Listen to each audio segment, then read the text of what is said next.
کہے گا کہ اللہ اس آدمی نے دنیا کی زندگی کے اندر میرے ساتھ تعلق نہیں توڑا، یہ پڑھتا رہا۔ یہاں تک علماء نے لکھا ہے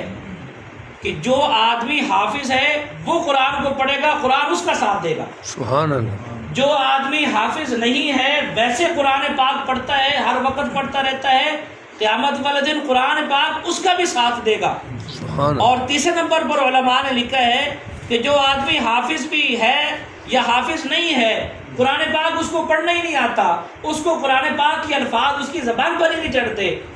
اس کی زبان ایسی کمزور ہے یا وہ حفظ نہیں کر سکا، پڑھ ہی نہیں سکا، اب بڑھاپا آ گیا، اب قرآن پاک کے الفاظ اس کی زبان پر چڑھتے ہی نہیں ہیں، لیکن وہ اپنے قرآن پاک کو کھول کر بیٹھ جاتا ہے اور اس کی صدر پر انگلیاں لگاتا رہتا ہے، اے اللہ یہ بھی تو نے سچ فرمایا، یہ بھی تو نے سچ فرمایا، پڑھنا تو مجھے نہیں آتا، لیکن اے اللہ جو تو نے اس قرآن پاک کے اندر فرمایا ہے یہ سارا سچ بھی ہے، حق بھی ہے، قیامت والے دن قرآن اس آدمی کا بھی ساتھ دے گا۔